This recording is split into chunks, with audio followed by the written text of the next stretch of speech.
As Jesse said, I'm Rachel. I am the Director of Content Services here at the HOTH. And what that basically means is that I oversee, develop, sort of run all of our content products. And my sort of claim to fame here was that I launched our first content product at the HOTH, HOTH Blogger, back in 2016. Thank you. So I ran that product up until Ben Schlesinger, who you will be hearing from, where is he? In just a few minutes. He came on the scene, and it became apparent really quickly that Ben was going to be just the perfect person to pass that baton to.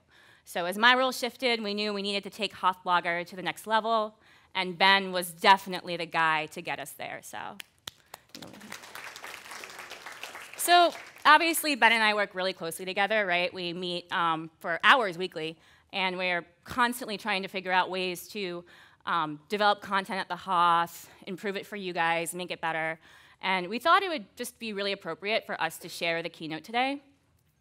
So, we were thinking about it, and we actually thought we would share the stage, and we were kind of trying to run through how that would look.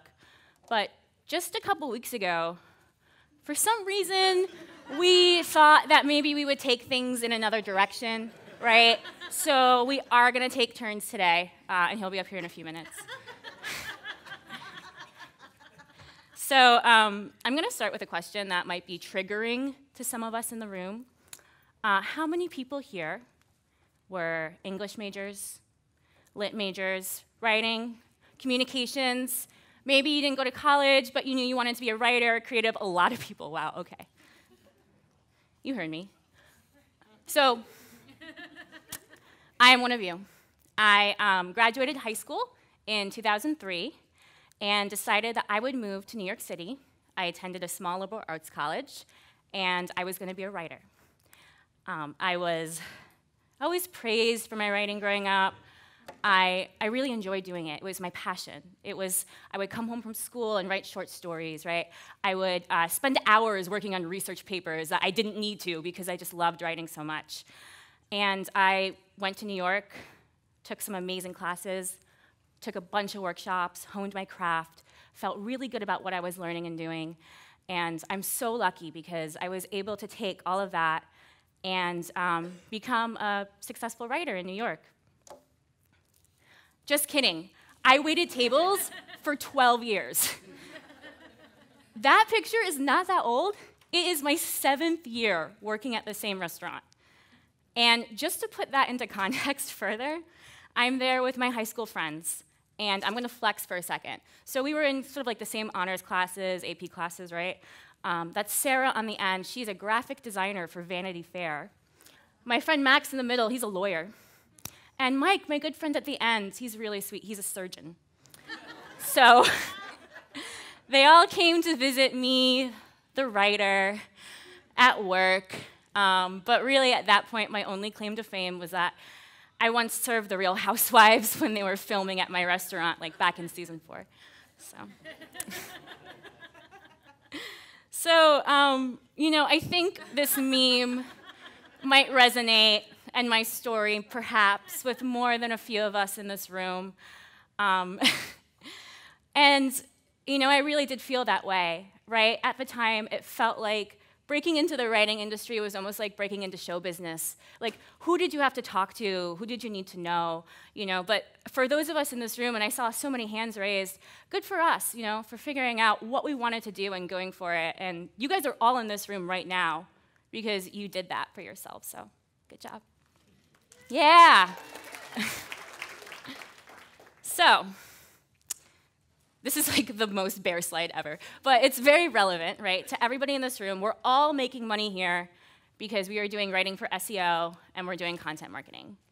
And it's pretty incredible how much this industry has opened the landscape up for creatives like us, right? So, as opposed to like journalism or fiction writing or publishing houses, now we have this content marketing sphere that's opened the door for all of us. Today, 84% of people, they expect brands to create content. And it works, right?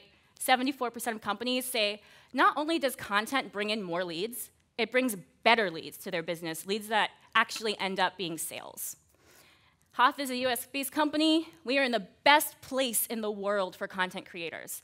We spent $12 billion in 2016, and I tried to find a more recent stat because I'm sure it's only gone up, but $12 billion on content marketing alone. That's amazing. So yay, let's be super happy. You know, we all went out there, we decided to follow our dreams, pursue our passions, and now we can actually make a living doing it. And that brings me to talk a little bit more about freelancing, something everybody in this room is familiar with. It's pretty incredible. So freelancing, so hot right now. $715 billion added to the US economy via freelance work, via work that you guys have put in. You are part of that ecosystem. Most companies say they're going to increase their use of freelancers this year. This is the time to hone your skills and figure out where to take that to the next level for you. Why? Well, there's no overhead. So, spoiler alert, I did end up making a living writing at some point. It took a decade, but I got a job as a staff writer, was able to make some actual money, you know, pay for an apartment, et cetera. They supplied my computer. I commuted. I drank their crappy Keurig coffee every morning, right? They paid for me to be there. We don't have to do that. There are 400 HOTH writers. Can you imagine if we had all y'all in one area? It would be impossible. And we would miss out on so much great talent if that's how we worked. And that's also true because we're not limited to the local pool. So there's a ton of talent. And how many people are local? So obviously there's a ton of talent in the Tampa and St. Pete area. But we've also found, how many people traveled to get here? Amazing talent from all over the country and even the world. And that's where the talent is. Because freelancing, it also works for you guys, right? So 34% of the American workforce is currently freelancing. How amazing is that? Ben's going to share a stat later that's even crazier, but I'm going to just whet your palate with this one. People are saying demand's increasing. Tons of freelancers are expecting to make more money next year. 77% of freelancers say they're making more money freelancing than they did at their previous job. How amazing is that? And I think this is really cool too, because most of you guys are doing this by choice.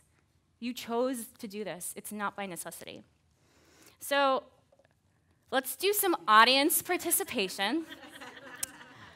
And I know many of you personally, so I know you're not shy. What were some of the reasons that you guys decided to freelance?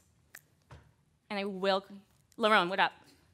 I was writing for a newspaper. And the economy was horrible, didn't really love it. And my big dream was to move to LA, break into TV writing and do stand-up. And I knew LA is expensive, but I wanted something that allowed me to set my own schedule and still be able to hit mics, do shows and stuff like that. Awesome. Who else? Stephanie. To me, and I just loved working from home. I just loved setting my own schedule, just like he said, and I also love traveling. So like I went on a 3-week Europe trip, and I was like, I'm gonna hop in my hotel room in Barcelona. Yes. And that was exciting. I could still travel the world and then still work. Awesome. Allie. I had a job that I thought I liked, and then every time one of my small children would get sick, I would get thrown the guilt trip of having to stay home instead of come to work. And I got to the point where I had to make a choice, and I chose my children. Awesome. Yeah. Elise? I was selling boats. Okay. Marketing director, so I was like selling boats on Facebook and stuff, but I couldn't even get approved. Like they would pay me to go to boat shows, but they wouldn't pay me travel. I would just get paid to be there for an hour, so I would drive to St. Augustine and like take pictures of boats for an hour, but then that's like a 2.5-hour commute. So I was not getting the resources I wanted. No. And I was already hopping. And I was like, I'm leaving. My boss was like, why do you hate us so much? I was like, I don't hate you. I just don't like you. Hey, Patrick. I was working in tech for about 4 years, and I didn't like anything about it but the money. Then I moved to New York, and I got involved in politics, and I ran for city council in 2017, spoiler My friend Catherine Stone was like, what are you going to do? I'm like, I don't know. I don't have any idea what my next move is going to be. She's like, well, I can take in your dog if anything happens, but I'm not going to take you in. I work for this place called the HOTH, and you should try it out, et cetera, et cetera. And here we go. Thank you. Awesome. Thanks, guys. So I'm going to backtrack. I have a few things that I'm proud of personally. Once ate 27 hot wings in one sitting. I was 15. It was a dare. It was awesome. I am going to take every opportunity. Thank you, Stephanie, to brag about this for the rest of my life. My dog, Max, he might be out tonight. He's a really good boy. I did, again, realize my dream of making a living writing, which was a very big deal, and I'm sure that also resonates with you guys. Getting my first paycheck for doing what I loved, was that the most amazing feeling in the world? Yeah. So one more thing I'm proud of, HOTH Blogger. So, officially launched in August 2016. Give or take 15 writers. I'm not sure. Somebody asked me last night, and I was like, I think 15. Who's working QC topics team right now? Cool. If you were writing for HOTH Blogger in 2016, I was writing your topics and QCing your articles. Which was actually really fun because I got to see how talented you guys were, like really up close, right? Really fun until we sold so many Blogger orders that it became a living nightmare. These days, 400 writers, 75 topic creators and researchers, 35 QC. The only reason that number's not higher is QC, y'all are fire. You guys clear that queue out like that, all right? And growing. And that's really cool because biggest issues with freelance, they say, finding work. Finding work is the hardest thing to do as a freelancer. Have y'all seen those queues lately? Mark's over here. I'm like, sorry, Mark. So we're at 2,500 articles in the queue right now. We are the, how many? 28. Oh, I just sprouted another gray hair. Perfect. Tell your friends, guys, tell your friends. 5th fastest growing company in Tampa Bay. And then one more number, sorry, I know we're all words people. What does 4,000% represent? Growth, yeah. How much we've grown in revenue since 2017? That's 2 years, people. Wow. Yeah. 1,700 articles approved by clients every week. I didn't do the math for how many that is for a month, a year. I realized that next week it's going to be 1,900. Week after that. How many? 6,800 a month. 6,800 a month right now. That's insane. Why? Because they really like what you guys do for them. So one of the things that we're trying to work on is, I know when you guys are doing your topics, your writing, your QC, you get the sendbacks, right? You get the edits. You get the people who want changes. You don't get as much as we get, all of the accolades and the praise and the love. And one of my goals this year is to make sure that you guys, we try to put it in Slack and on Facebook, that you get to see more of that. So HOTH Blogger, that 4,000% revenue growth, the vast majority of it is renewals. So that means people are coming back. They're ordering month to month. And that's because of the amazing work you guys do. It's also just a wonderful community. So you guys traveled here. We've got TSA agents not getting paid. We've got weather. We've got just the stress of travel alone, kids, families, right? The fact that y'all made the effort to get here is just so amazing. Whether they're gratitude posts on Facebooks, your workspaces. I love seeing your workspaces. Love seeing your pets too. Keep those coming. Catherine Stone, setting up Nat. You guys got him a new laptop basically in a day. Hey! So everybody pitched in, donated, because you guys know how important it is to have a computer to make a living, right? That's amazing. And that's really what this is all about. So, so I wanted to, before I bring Mr. Ben on the stage, who's going to really go further into depth over where things are going at the HOTH and how you can leverage these next few days to take it to the next level, whether it's here or beyond. I want to thank you guys.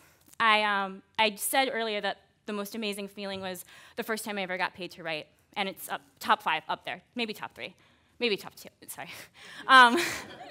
But really, the fact that my job now, and I don't write anymore, right? I do a little on my own, but I don't spend 40 hours a week writing. But the fact that my job is to help writers succeed and make a living doing what they love is honestly even better.